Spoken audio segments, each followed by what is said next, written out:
محترم ناظرین کرام، السلام علیکم ورحمۃ اللہ وبرکاتہ۔ میں آپ حضرات کے سامنے حاضر ہوں۔ اس سے پہلے کی ویڈیو میں آپ حضرات نے حضرت امام مہدی رضی اللہ تعالیٰ عنہ کی آمد سے پہلے کے حالات کے تعلق سے چند حدیثیں سماعت فرمائیں۔ اسی کڑی کو آگے بڑھاتے ہوئے اس ویڈیو میں بھی میں آپ حضرات کے سامنے حضرت امام مہدی رضی اللہ تعالیٰ عنہ سے پہلے دنیا کی حالت کیا ہوگی اس تعلق سے حدیث پاک رکھنے کی کوشش کریں گے۔ تو آئیے حضرت امام مہدی رضی اللہ تعالیٰ عنہ کی آمد سے پہلے حضور سرور کائنات صلی اللہ علیہ وسلم کے فرمان کیا ہیں جاننے کی کوشش کرتے ہیں۔ حضرت مولائے کائنات علی بن ابی طالب رضی اللہ تعالیٰ عنہ سے روایت ہے کہ نبی کریم صلی اللہ علیہ وسلم نے فرمایا، جب میری امت 15 خصلتوں کا ارتکاب کرے گی، جب میری امت 15 خصلتوں کا ارتکاب کرے گی تو ان پر بلائیں نازل ہوں گی۔ یعنی یہ 15 چیزیں جو بھی آگے حدیث میں آ رہی ہیں میری امت کرے گی تو ان پر بلائیں نازل ہوں گی، یہ سرکار صلی اللہ علیہ وسلم کا فرمان ہے۔ پوچھا گیا کہ یا رسول اللہ وہ کون سے افعال ہوں گے؟ فرمایا، جب مال غنیمت کو اپنی دولت سمجھا جائے گا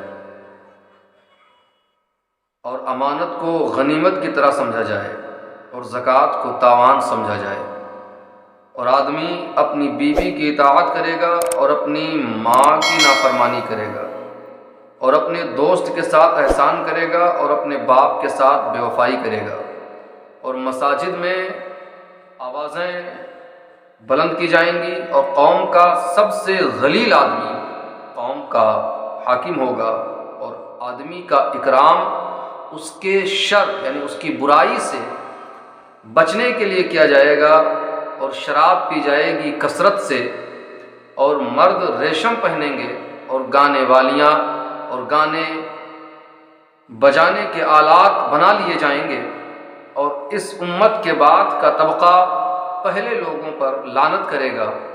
بس اس وقت انتظار کرنا سرخ آندھی کا یا زمین کے دھنس جانے کا یا چہرے مسخ ہو جانے کا۔ یہ روایت ترمذی شریف کی ہے۔ اس حدیث میں مال غنیمت کو اپنی دولت سمجھنے کے بارے میں آیا ہے۔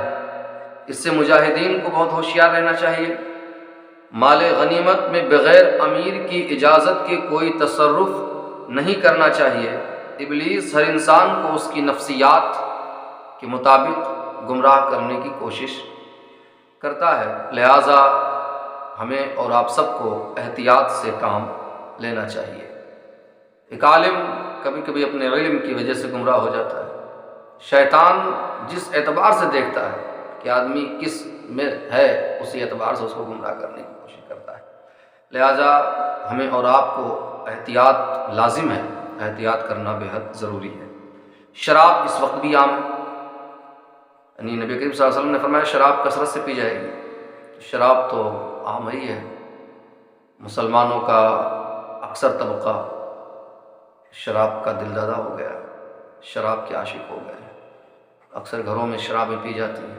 اللہ تبارک و تعالی ہم سبھی کو ان تمام برائیوں سے بچنے کی توفیق عطا فرمائے۔ حضرت ابو سعید خدری رضی اللہ تعالی عنہ سے منقول ہے، بخاری شریف اور مسلم شریف کی یہ روایت ہے۔ حضرت ابو سعید خدری رضی اللہ تعالیٰ عنہ سے منقول ہے کہ نبی کریم صلی اللہ علیہ وسلم نے فرمایا، تم ضرور پہلے لوگوں کی روش اور طریقہ کی مکمل طور پر اتباع کرو گے، یہاں تک کہ اگر وہ کسی گوہ کے سوراخ میں داخل ہوئے تو تم بھی ان کی اتباع میں اس میں داخل ہوگے۔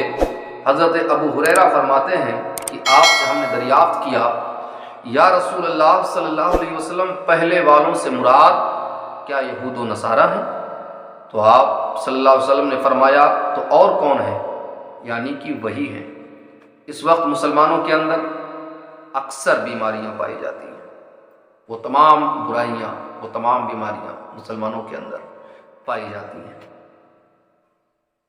جن میں پہلی امتیں مبتلا تھیں: زنا، شراب، جوا، بے ایمانی، ناحق لوگوں کو قتل کرنا، اللہ کی کتاب میں تحریف کرنا، نبی کریم صلی اللہ علیہ وسلم کی سیرت و تعلیمات کو مسخ کر کے لوگوں کے سامنے پیش کرنا، یہودیوں کی طرح دین کی ان باتوں پر عمل کرنا جو نفس کو اچھی لگتی ہوں اور ان باتوں کو پس پشت ڈال دینا جو نفس پر دشوار ہوں، یتیموں اور بیواؤں کا مال کھانا، طاقتور کے خوف یا مالدار سے پیسہ لینے کے لیے احکام الہی میں تحریف و تعویل کرنا وغیرہ، یہ تمام برائیاں ہمارے اندر عام ہیں۔ میرے عزیز، یہ وہ تمام برائیاں ہیں جو ہم سے پہلے کی امتیں کرتی آ رہی ہیں، اور آج ہم انہی تمام برائیوں کے دلدل میں پھنستے چلے جا رہے ہیں۔ حضرت انس بن مالک فرماتے ہیں کہ رسول کریم صلی اللہ علیہ وسلم نے فرمایا، قیامت اس وقت تک نہیں آئے گی جب تک لوگ مسجدوں میں آنے اور بنانے میں ایک دوسرے کو دکھاوا نہ کرنے لگے۔ یعنی مسجدوں میں آنے اور بنانے میں ایک دوسرے کو دکھاوا نہ کرنے لگے۔ مطلب یہ ہے کہ لوگ مسجدوں میں آتے وقت بھی ایسے انداز میں آئیں گے کہ ایک دوسرے کو اپنی دولت دکھانا مقصود ہوگا، اور مسجدیں بنانے میں بھی دکھاوا ہوگا۔ ہر علاقے والے ایک دوسرے سے خوبصورت مساجد بنانے کی کوشش کریں گے۔ میرے عزیز، نبی کریم صلی اللہ علیہ وسلم کی پیاری حدیث ہے، اور آج آپ دیکھیں مسجدیں کتنی عالی شان ہیں، لیکن اگر اندر جا کر کے دیکھا جائے تو اس میں نماز ہی نہیں۔ افسوس ہوتا ہے مسلمانوں کے حالات کو دیکھ کر کے۔ کسی دانشور نے کہا تھا کہ مسجد تو بنا لی پل بھر میں ایمان کی حرارت والوں نے، من اپنا پرانا پاپی تھا برسوں میں نمازی بنا سکا۔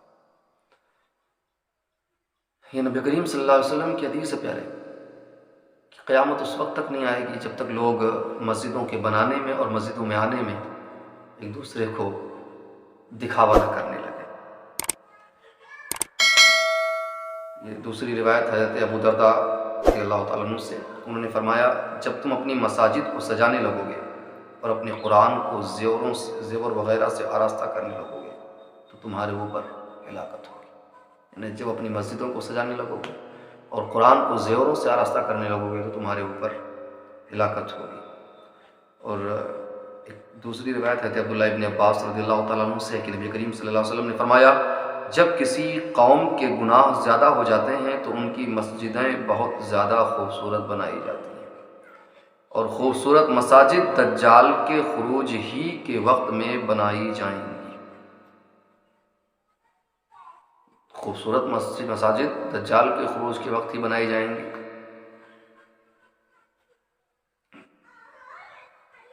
کہتے ہیں کہ غلامی میں قوموں کی سوچیں بھی الٹ جاتی ہیں۔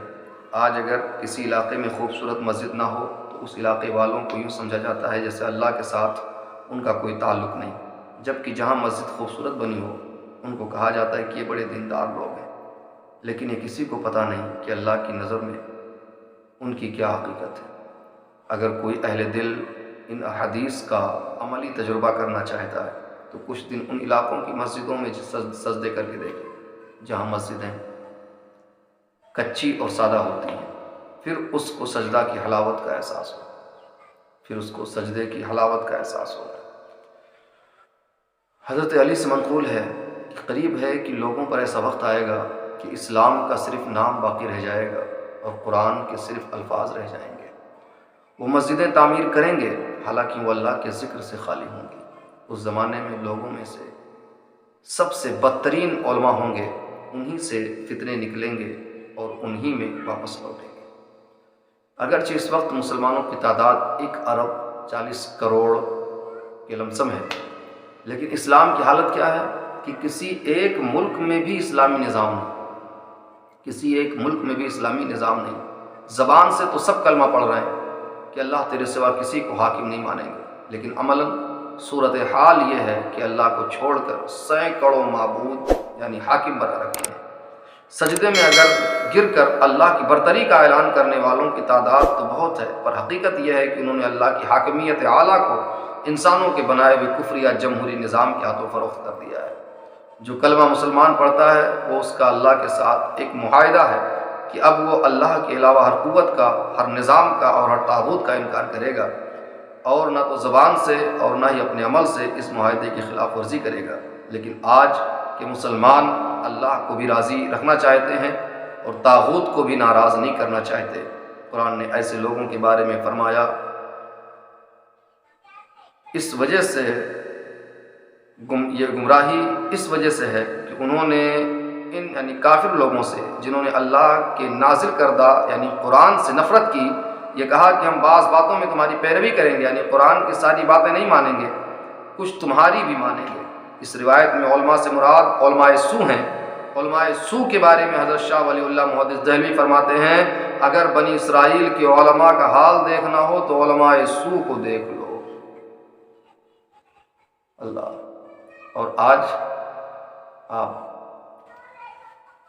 ہمارے علماء ماشاء اللہ کافی ایسے ہیں جو خلوص الہیت کے ساتھ دین و سنیت کا کام کر رہے ہیں۔ اللہ ان عالموں کی عمروں میں، رزقوں میں برکتیں عطا فرمائے۔ لیکن بہت سارے ایسے ہیں جو صرف پیسوں کے لیے، نام و نمود کے لیے، شہرت کے لیے کام کرتے ہیں۔